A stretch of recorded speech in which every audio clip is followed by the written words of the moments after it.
warahmatullahi wabarakatuh. Selamat pagi semuanya. Bagaimana kabarnya hari ini? Semoga semua dalam keadaan baik-baik saja ya. Oke, pada hari ini kita akan belajar mengenai kehidupan masyarakat pada masa Hindu dan Buddha. Setelah melalui masa praaksara, masyarakat Indonesia memasuki masa kehidupan yang baru, yaitu masa Hindu dan Buddha. Masa ini seringkali disebut juga dengan masa klasik, yaitu awal masuknya unsur-unsur budaya India di kepulauan Indonesia.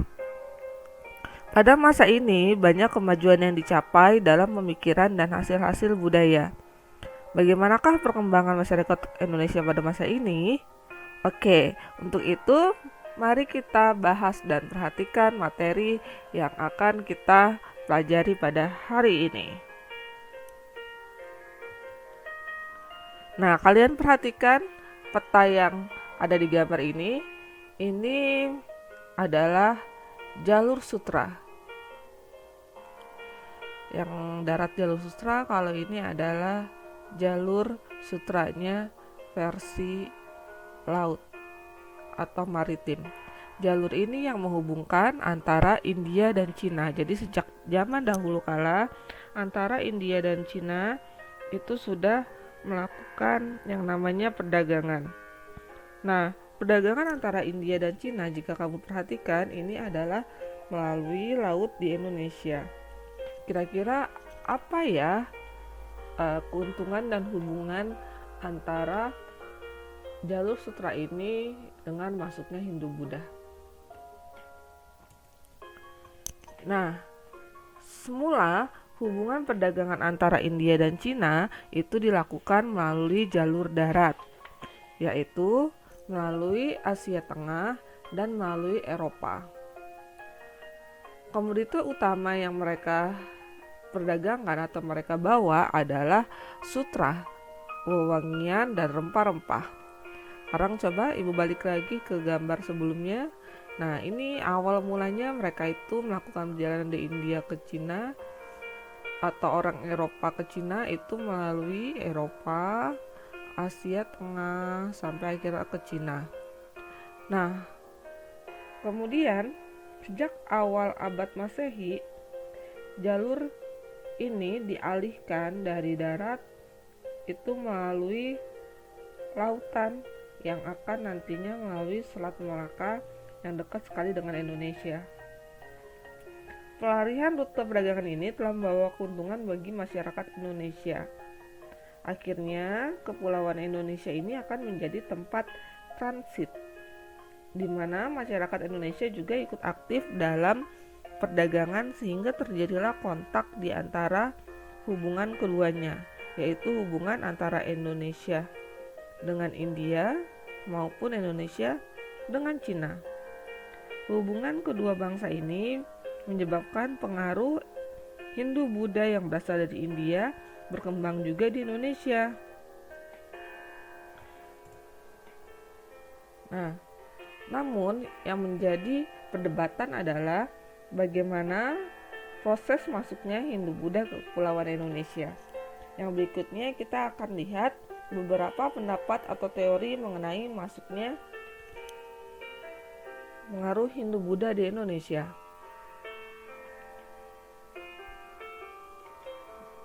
Ini adalah teori atau hipotesis.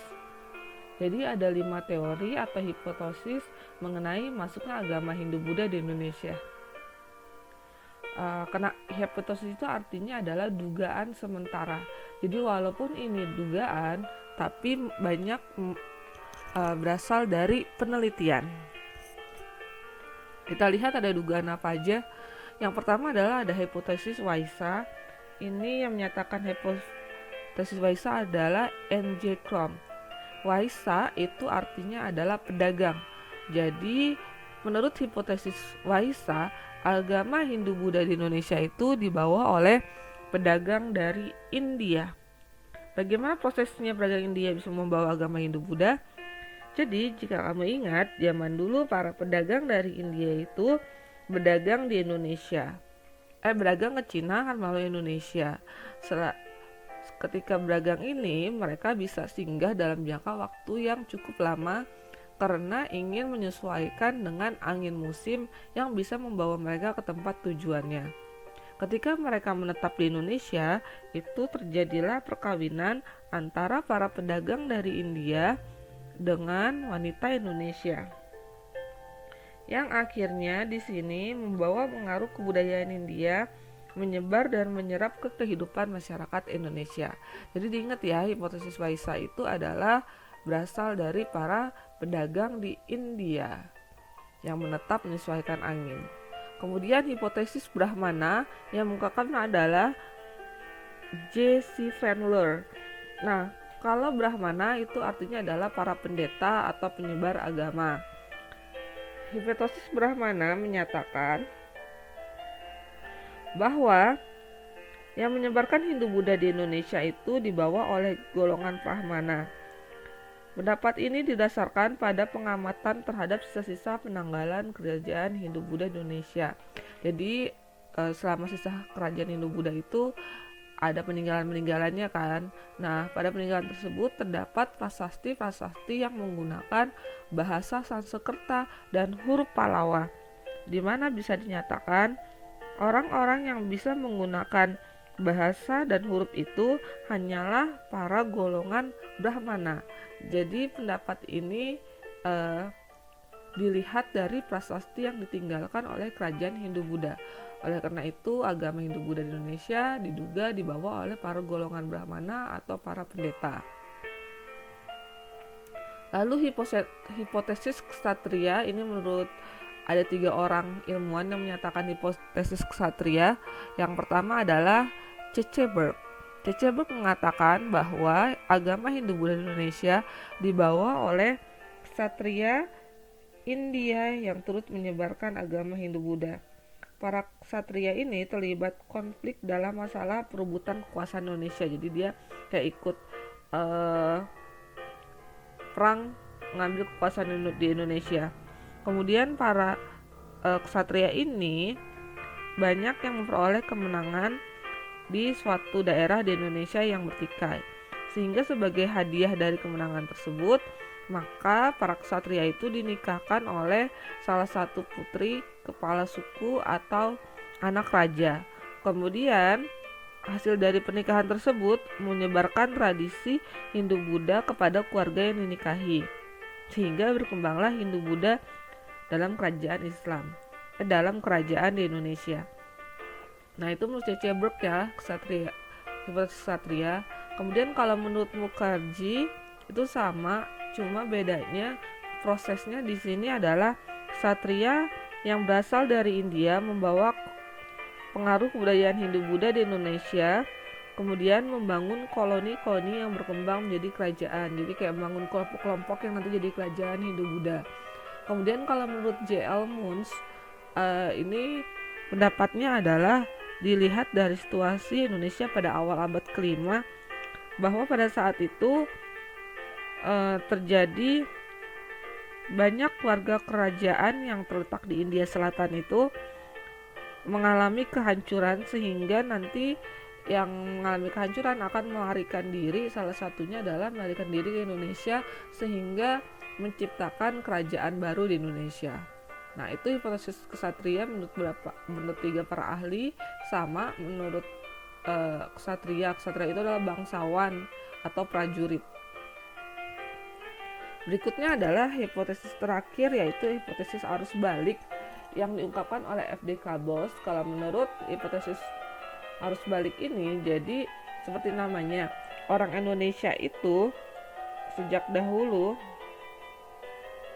mulai aktif mengembangkan kebudayaan Hindu-Buddha. Jadi orang Indonesia sendiri yang mengembangkan Hindu-Buddha dengan cara banyak para pemuda Indonesia yang pergi ke India untuk belajar agama Hindu-Buddha. Kemudian setelah mereka ahli dalam belajar agama Hindu-Buddha, mereka kembali lagi ke Indonesia dan menyebarkan agama Hindu-Buddha. Itu teori arus balik ya, makanya namanya arus balik. Jadi orang Indonesia yang belajar ke India, kemudian setelah mereka bisa agama Hindu dan Buddha, mereka balik lagi ke Indonesia dan menyebarkan agama Hindu-Buddha. Itu menurut teori arus balik. Oke, tadi Ibu sudah menjelaskan teori apa saja mengenai masuknya agama Hindu-Buddha. Sekarang kalian kerjakan tugas 1. Tugas 1 berdasarkan teori yang tadi sudah dijelaskan. Menurut kamu teori manakah yang paling kuat, dan jelaskan mengapa menurut kamu teori tersebut yang paling kuat dibandingkan teori-teori yang lain. Oke, jadi pilih ya di antara 4 teori tersebut, mana menurut kamu teori yang paling kuat bahwa Hindu-Buddha dibawa oleh orang-orang tersebut yang tadi sudah dijelaskan. Oke, itu untuk tugas 1. Sekarang kita lanjut ke materi berikutnya, yaitu pengaruh Hindu-Buddha terhadap masyarakat di Indonesia. Nah, masuknya Hindu-Buddha ke Indonesia itu ternyata membawa perubahan dalam berbagai aspek kehidupan masyarakat di Indonesia. Perubahan itu terdiri dari beberapa bidang kehidupan. Yang pertama kita bahas adalah bidang pemerintahan. Ini bisa kamu lihat perbedaan masa pemerintahan di zaman sebelum Hindu-Buddha dan setelah Hindu-Buddha. Yang pertama, pada zaman sebelum masuk ke Hindu-Buddha, yang memimpin suatu kerajaan itu adalah kepala suku yang dipilih oleh masyarakat. Pada zaman Hindu-Buddha, yang memimpin kerajaan itu adalah raja, dan ini diturunkan secara turun-temurun. Jadi yang memimpin selanjutnya adalah anak raja, cucunya raja. Jadi sistem seperti ini itu adalah peninggalan dari kerajaan Hindu-Buddha. Kemudian kepala suku yang dipilih oleh masyarakat itu biasanya dianggap sebagai wakil dari nenek moyang. Kenapa wakil dari nenek moyang? Ingat ya, percayaan kan waktu itu animisme. Karena mereka dianggap mengetahui bagaimana adat istiadat dan pemujaan roh nenek moyang. Sehingga apa yang mereka lakukan atau yang mereka katakan itu akan menjadi larangan dan perintah yang harus dipatuhi oleh semua warga, karena ini dianggap sebagai wakil dari nenek moyang. Tapi kalau di zaman setelah masuk Hindu-Buddha, raja itu dianggap sebagai keturunan dewa atau merupakan titisan dari dewa, sehingga memiliki kekuasaan yang sangat besar. Dan untuk berikutnya itu raja tidak perlu lagi dipilih oleh rakyat, karena merupakan puncak dari segala hal dalam negara. Itu di bidang pemerintahan. Oke, kalau di bidang sosial, semenjak masuknya Hindu-Buddha itu ditandai dengan munculnya perbedaan yang tegas antara kelompok masyarakat satu dengan yang lainnya. Ini yang disebut dengan adanya sistem kasta.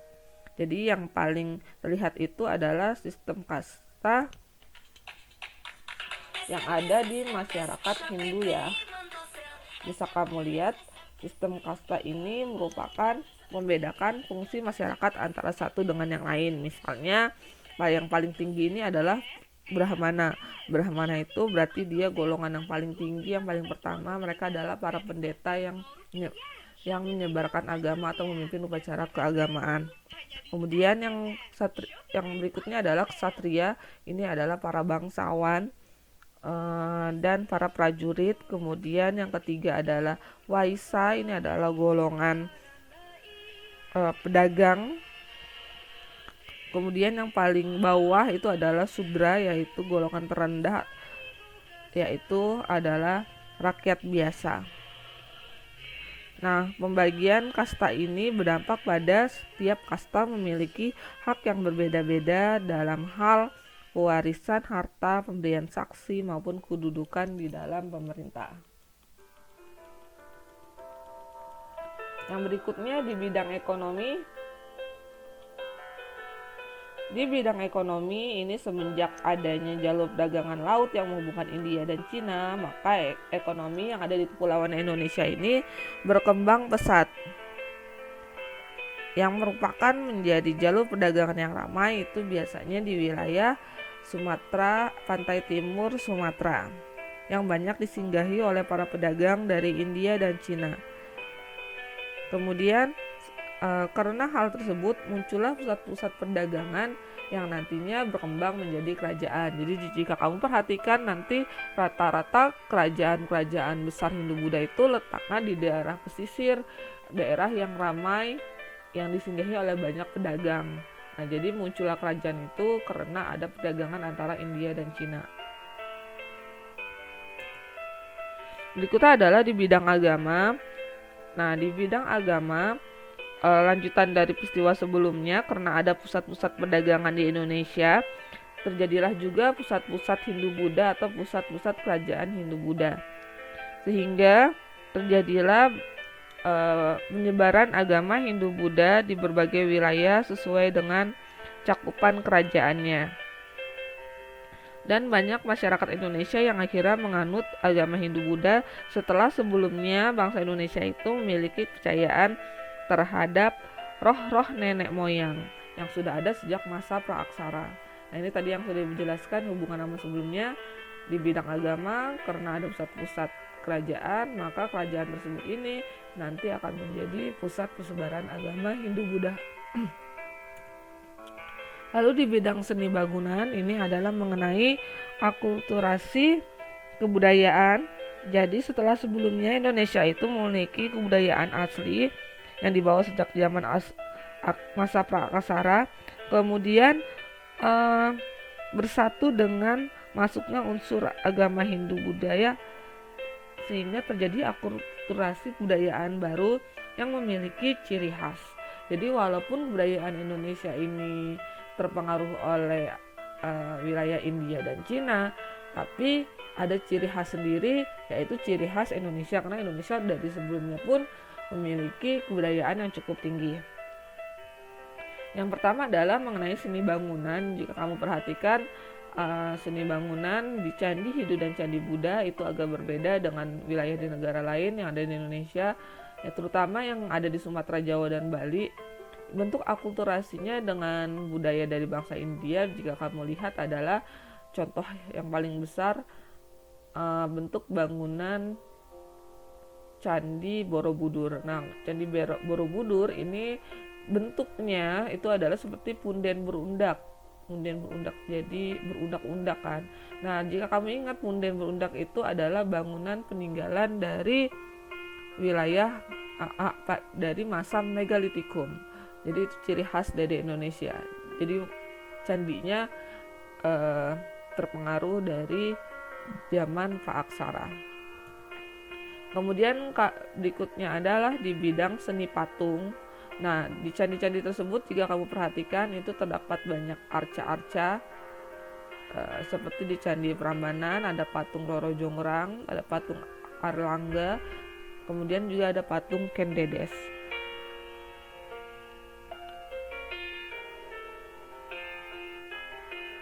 Lalu di bidang ini masih di bidang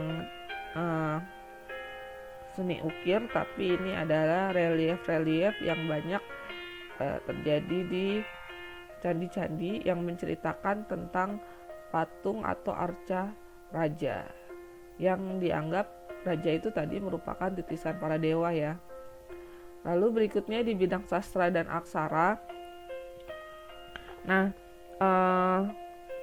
ini sastra-sastra di Indonesia itu biasanya dikembangkan dari cerita Mahabharata dan cerita Ramayana, di mana cerita Mahabharata dan Ramayana ini memang cerita utamanya dibawa oleh bangsa India dan sama ceritanya kayak bangsa India, dan ini dijadikan sebagai seni pertunjukan wayang kulit di Indonesia, di mana wayang sendiri itu berasal dari India, tetapi wayangnya yang di Indonesia itu memiliki penokohan khas bangsa Indonesia yang tidak ada di cerita India, yaitu adanya tokoh-tokoh seperti Semar, Gareng, Bagong, dan Petruk.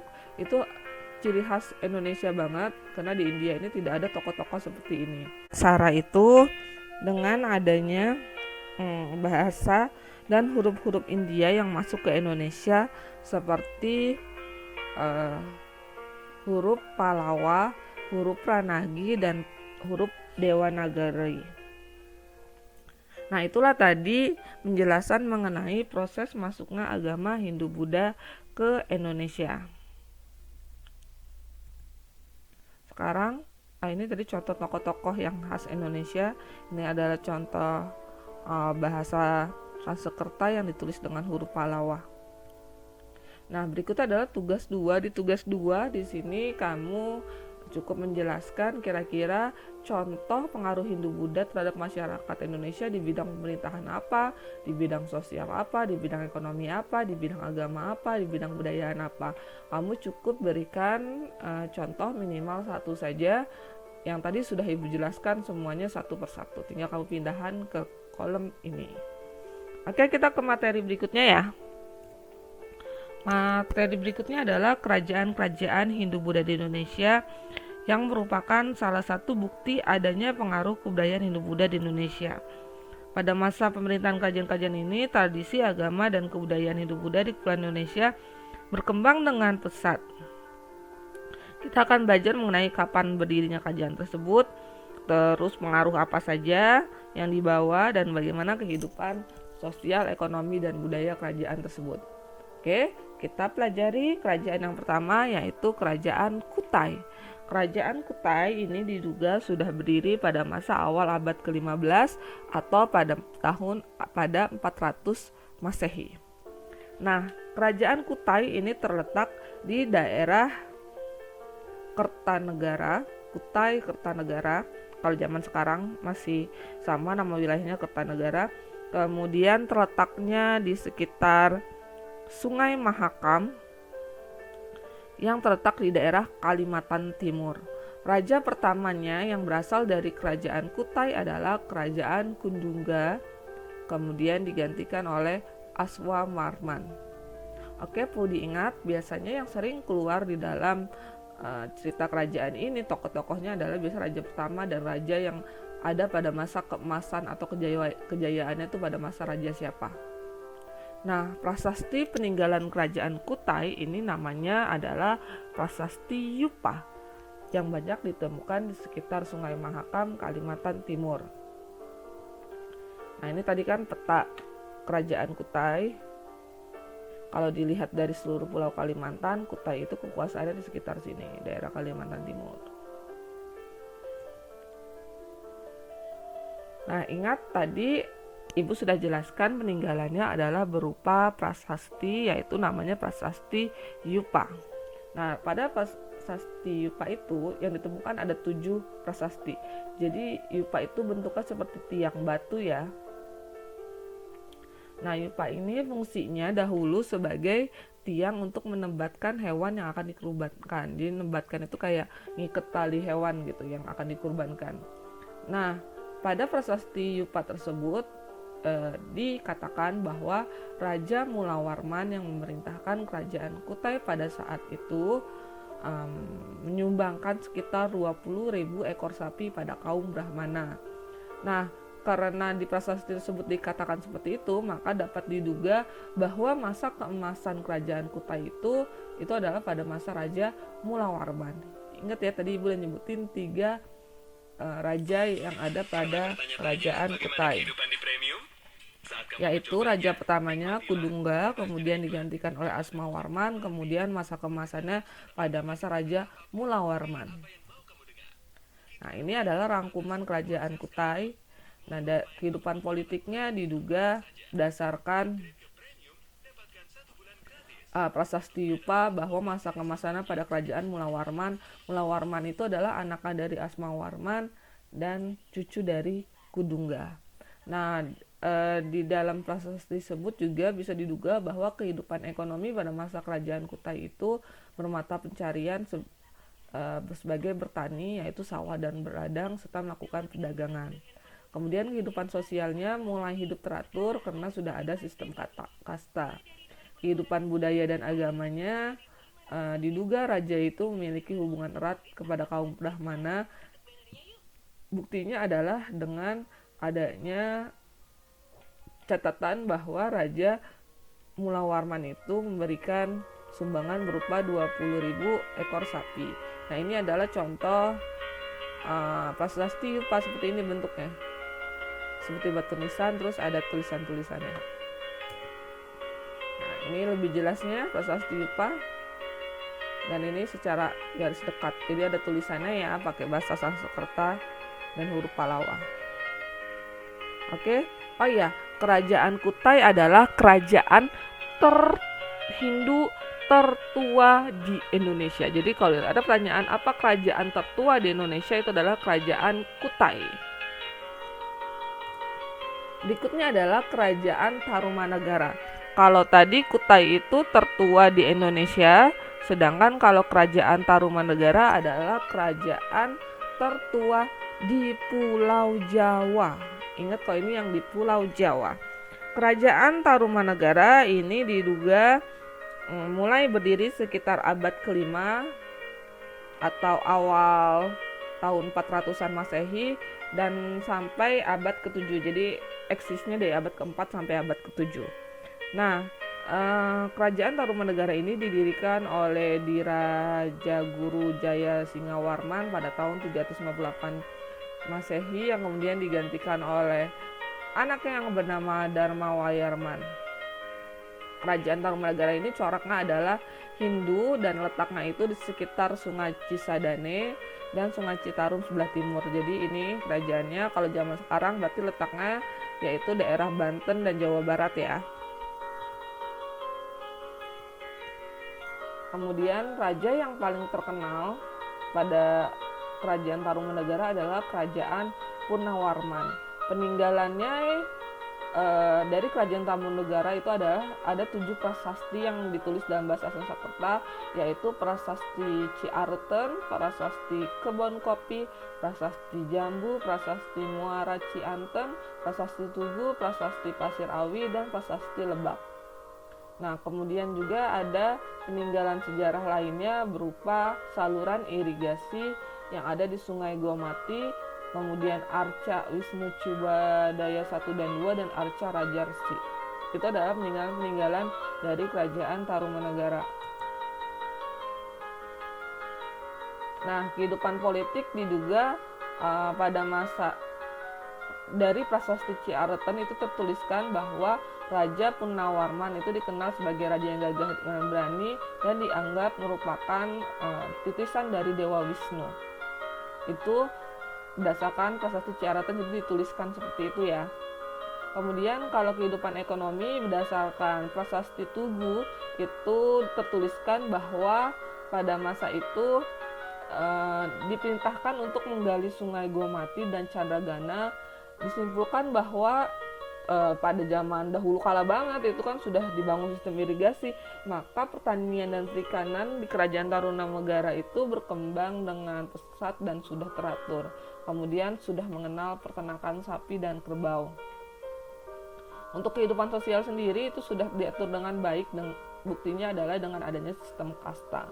Kemudian kehidupan budaya dan agama ini diambil dari berita Cina menyatakan bahwa bahasa Kunlun itu bahasa campuran antara lokal dan Sanskerta yang menggunakan huruf Pallawa. Jadi di Tarumanagara itu udah ada bahasa namanya bahasa Kunlun, itu bahasa yang campuran antara bahasa lokal dan bahasa Sanskerta dan mereka sudah menggunakan huruf, jadi udah mengenal huruf yaitu huruf Pallawa. Nah ini diambil dari berita Fahisian yang mengatakan bahwa di Tarumanagara itu ada 3 agama pada saat itu, yaitu agama Buddha, agama Hindu, dan agama kotor. Maksud kotor di sini adalah agama kepercayaan terhadap roh nenek moyang, agama yang emang sudah ada di Indonesia sejak dulu.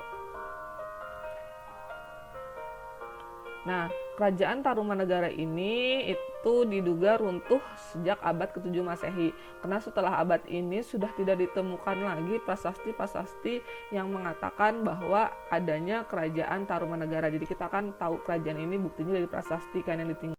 Para ahli berpendapat bahwa penyebab keruntuhan bangsa Sriwijaya ini adalah karena adanya tekanan dari kerajaan Sriwijaya yang terus melakukan ekspansi wilayah. Jadi pada masa kerajaan ini itu juga kan ada kerajaan-kerajaan lain. Jadi mereka tuh saling kayak ingin merebut kekuasaan gitu, jadi saling perang. Nah, jadi salah satu penyebab keruntuhannya adalah karena melakukan peperangan melawan kerajaan Sriwijaya yang waktu itu adalah salah satu kerajaan maritim terbesar di Indonesia. Jadi diambil kekuasaannya. Ya, ini tadi 4 prasasti peninggalannya. 47 prasasti peninggalannya yang paling terkenal. Nah, kamu ingat juga pada prasasti Ciareten itu yang jadi ciri khasnya adalah terdapat tapak kaki Raja Purnawarman. Jadi di prasasti ini itu adalah kerennya. Kenapa dikatakan Raja Purnawarman itu waktu itu adalah raja yang sakti dan gagah berani? Karena ini nih, dia memiliki kemampuan sampai tapak kakinya itu ada di tertanam di batu. Kemudian ini prasasti kebun kopi seperti ini bentuknya, dan ini prasasti Pasir Awi. Lalu prasasti Tugu, ini prasasti Tugu. Di prasasti ini dituliskan bahwa dibangunlah Sungai Gomati, yang sungai itu zaman sekarang itu ada di daerah sekitar Batu Tumbu, Bekasi. Nah, ini adalah contoh diperintahkannya pembuatan sungai, yang sungainya pun sampai sekarang masih ada. Oke, kita ke kerajaan ketiga, yaitu kerajaan Sriwijaya. Kalau kerajaan Sriwijaya ini terkenal sebagai kerajaan yang terbesar yang letaknya di Sumatera. Lebih tepatnya lagi, ibu kotanya itu terletak di Sumatera Selatan. Dan ini adalah kerajaan maritim terbesar di Indonesia. Kenapa terbesar? Karena kekuasaannya tidak hanya meliputi Nusantara, tapi juga meliputi wilayah-wilayah negara lain kalau zaman sekarang, seperti Kamboja, Thailand Selatan, Semenanjung Malaya, Sumatera, Jawa, dan daerah sekitar Kalimantan. Nah, Sriwijaya itu berasal dari 2 kata, yang berarti Sri itu artinya bercahaya atau gemilang, dan Wijaya artinya kemenangan atau kejayaan. Jadi Sriwijaya itu maknanya adalah kemenangan yang gemilang. Bukti bahwa adanya kerajaan Sriwijaya ini itu berasal dari berita para pendeta Tiongkok, yaitu Itsing. Ini tadi berita bukti bahwa kerajaan Sriwijaya itu adalah dari Itsing, yang mengatakan bahwa pada masa dinasti Tang itu di daerah pantai timur selatan sudah berdiri suatu kerajaan. Menurut mereka kerajaannya bernama Silufuse. Ini adalah nama lain Sriwijaya dari bahasa Cina. Nah, pendeta yang Itsing tadi yang singgah ke Sriwijaya itu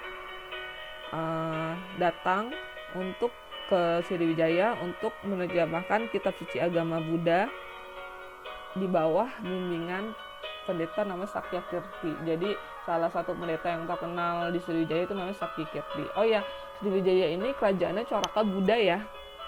Kalau tadi kan Kutai sama Tarumanegara Hindu, kalau Sriwijaya ini adalah Buddha.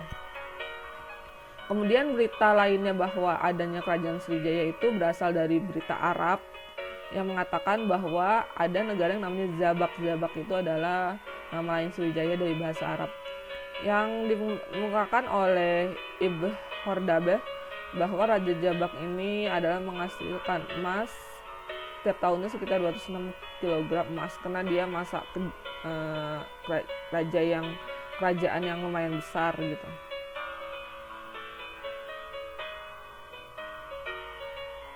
Lalu ini letaknya kerajaan Sriwijaya. Kenapa Sriwijaya itu bisa menjadi kerajaan terbesar maritim terbesar di Indonesia? Itu terpengaruhi dari letaknya Sriwijaya yang strategis di daerah dekat Selat Malaka, yang merupakan jalur pelayaran internasional pada masa itu. Kemudian ada kemajuan perdagangan antara India dan Cina yang melintasi Malaka. Kemudian terjadi keruntuhan kerajaan Funan di Vietnam Selatan yang membuat kerajaan Sriwijaya ini bisa berkembang dengan pesat, sehingga kerajaan Sriwijaya ini bisa menguasai daerah-daerah yang dulu dipegang oleh kerajaan Funan. Ini bisa kamu lihat, ini daerah kekuasaan Sriwijaya. Luas kan? Tidak hanya di Nusantara, tapi juga sampai ke negara-negara lain kalau zaman sekarang. Nah, uh, kita lihat kehidupan sosialnya, agama dan budaya. Kerajaan Sriwijaya itu dari zaman dulu merupakan pusat agama Buddha yang salah satu yang terpenting di Asia Tenggara dan Asia Timur. Jadi dulu banyak orang-orang yang ingin belajar agama Buddha itu perginya ke Sriwijaya. Jadi di Sriwijaya itu ada pusat pendidikan agama Buddha di zaman dulu. Dan agama Buddha yang diajarkan itu adalah aliran Mahayana, dan tokoh yang terkenal atau kayak pendeta yang terkenal itu adalah namanya Dhammakirti. Nah, ini adalah raja-raja Sriwijaya. Ada Dapuntahyang Sriyajaya Negara. Ini diduga adalah raja pertama dan pendiri dari kerajaan Sriwijaya. Kemudian dilanjut oleh nama rajanya Dharma Setu, kemudian Bala Putra Dewa. Bala Putra Dewa ini adalah raja yang masa keemasan itu pada masa Raja Bala Putra Dewa. Kemudian berikutnya ada Raja Cunamanani Warmadewa, Raja Mara Wijaya Tunggaweran, kemudian Raja Sanggarama Wijaya Tunggawarman. Kita lihat kehidupannya bagaimana pada masa kerajaan Sriwijaya. Pada masa kerajaan Sriwijaya ini mengalami banyak kejayaan, terutama tadi sudah Ibu jelaskan pada masa Raja Bala Putra Dewa. Buktinya mengalami kejayaan karena wilayah Sriwijaya itu mengalami luas sampai daerah sekitar Laut Cina Selatan. Kemudian kalau kehidupan ekonominya karena letaknya yang strategis, jadi kehidupan ekonomi Sriwijaya itu mengalami metropolitan kayak kerajaan yang maju gitu pada masa itu. Kemudian kehidupan sosialnya masyarakat Sriwijaya bersifat terbuka dan majemuk, karena itu mereka mudah berinteraksi terhadap para pedagang asing. Kemudian kalau kehidupan budaya dan agama tadi udah Ibu jelaskan bahwa Sriwijaya itu menjadi pusat pendidikan agama Buddha karena membawa hubungan baik antara India dan Cina, di mana dua negara itu adalah yang banyak agama Buddhanya dan memberikan banyak pengaruh. Lalu kerajaan Sriwijaya ini mulai mengalami keruntuhan. Salah satu penyebabnya adalah ada serangan dari Raja Dharmawangsa yang dari Pulau Jawa. Kemudian juga mengalami serangan dari kerajaan Kola Mandala, ini adalah kerajaan India. Jadi India itu nyerang Nusantara, ingin menguasai kerajaan Sriwijaya juga. Kemudian adanya ekspedisi Pamalayu, ini dari perintah Raja Kertanegara yang ingin menguasai Nusantara juga. Dia juga melakukan serangan mengalami serangan menyerang kerajaan Sriwijaya. Terus selain itu juga mulai muncul kerajaan Islam di daerah Samudra Pasai di Aceh yang merupakan persaingan juga antar kerajaan sama-sama di Pulau Sumatera kan. Kemudian juga kerajaan Sriwijaya ini mengalami serangan dari kerajaan Majapahit, sehingga nantinya Sriwijaya ini ditaklukkan oleh kerajaan Majapahit. Jadi fakta penyebab kemunduran atau keruntuhan kerajaan Sriwijaya ini adalah karena banyaknya serangan-serangan dari kerajaan-kerajaan lain, baik itu kerajaan yang sesama di Nusantara maupun yang di luar Nusantara. Ini peninggalan kerajaan Sriwijaya, itu ada Candi Muara Takus ini di daerah Palembang ditemukannya. Kemudian ada Candi Gampung dan Candi Buddha di daerah Jambi, ini juga contohnya. Kemudian prasastinya ada prasasti Kedukan Bukit, ini prasastinya. Ini ada prasasti Telaga Batu, ini prasasti Telaga Batu kalau dari dekat. Lalu juga ada prasasti, kemudian prasasti yang lainnya adalah ada prasasti Karangbirahi yang ada di Jambi ditemukannya. Ini berisi tentang permohonan kepada dewa untuk menyelamatkan kerajaan Sriwijaya. Ada prasasti Telaga Batu, ini ditemukan di daerah Palembang. ini isinya tentang kutukan bagi orang-orang yang melakukan kejahatan dan melanggar perintah raja. Kemudian ada prasasti Palas Pasemah, tadi udah ibu jelaskan, ini letaknya di Lampung Selatan ditemukannya. Kemudian juga ada prasasti Ligor yang mengatakan bahwa pada masa itu kerajaan Sriwijaya itu diperintah oleh raja yang bernama Dharma Seta. Oke, tadi kita udah belajar kerajaan Sriwijaya. Berikutnya kita belajar kerajaan yang keempat. Masih konsentrasi kan semua. Nah, yang keempat itu kita akan belajar tentang kerajaan Mataram kuno. Jadi Mataram itu nanti ada dua jenis ya. Ada Mataram kuno. Mataram kuno itu berarti Mataram pada masa Hindu-Buddha. Kemudian nanti ada Mataram Islam. Ini adalah wilayah kekuasaan Mataram kuno. Jadi di sekitar Jawa Tengah, Jawa Timur, Yogyakarta ya kalau pada masa ini. Nah, kerajaan Mataram kuno ini diduga berdiri pada abad ke-8 Masehi di Jawa bagian tengah, yang merupakan pusat kerajaannya itu di daerah Medang dan di daerah Poh Pitu. Kalau Poh Pitu itu belum jelas maksudnya di mana tuh letak Poh Pitu. Kemudian prasasti yang ditinggalkan yaitu pada masa prasasti Raja Balitung. Kemudian Mataram kuno itu tadi udah dijelaskan, itu adalah Mataram di bawah kekuasaan masa Hindu-Buddha, karena pada masa itu Mataram itu Unika Mataram dia dipimpin oleh dua dinasti, yaitu dinasti Sanjaya dan dinasti Sailendra, di mana dinasti Sanjaya itu coraknya Hindu, kemudian dinasti Sailendra itu coraknya Buddha. Jadi nanti Mataram kuno itu dipimpin oleh dua dinasti yang berbeda nih, Hindu dan Buddha, dan mereka saling bergantian memimpin kerajaan Mataram dan bisa hidup rukun walaupun pada saat itu berkembang dua agama yang berbeda di daerah Mataram. Itu adalah bukti bahwa rakyat Indonesia memiliki toleransi yang tinggi sejak zaman dahulu. Nah, ini tadi udah Ibu jelaskan letak Mataram kuno pada saat ini di mana, dan kerajaan ini coraknya adalah agraris, jadi sektor utamanya adalah pertanian. Ini raja-raja yang pernah memimpinnya, ada banyak sebenarnya, nanti akan Ibu jelaskan satu-satu. Terus kerajaan Mataram kuno ini pernah dipindahkan pusat kerajaannya dari Jawa Tengah ke Jawa Timur. Jadi awalnya pusat kerajaannya Jawa Tengah, kemudian dipindahkan ke daerah Jawa Timur.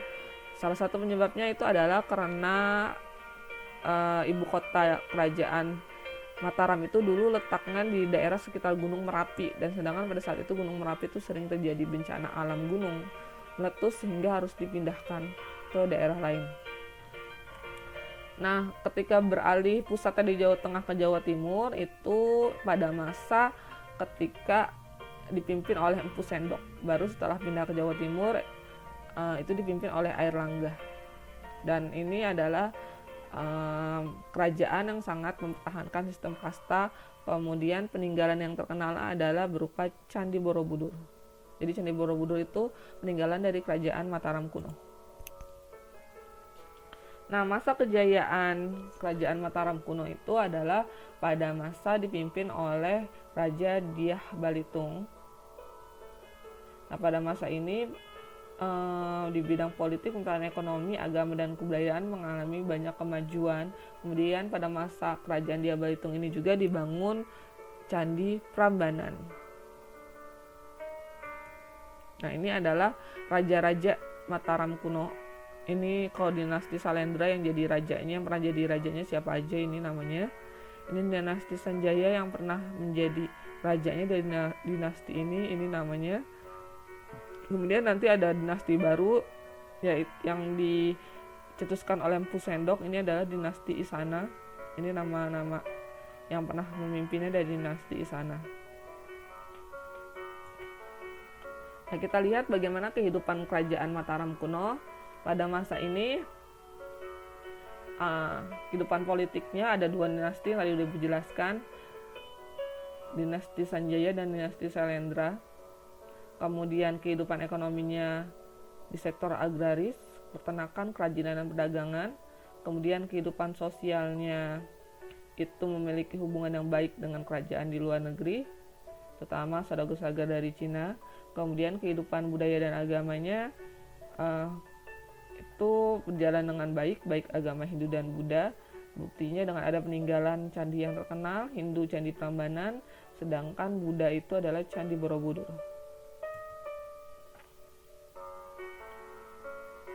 Nah, ini tadi sudah dijelaskan bukti bahwa peninggalannya dan bukti bahwa dua-duanya itu berkembang dengan pesat, baik agama Hindu dan Buddha, dan bisa beriringan.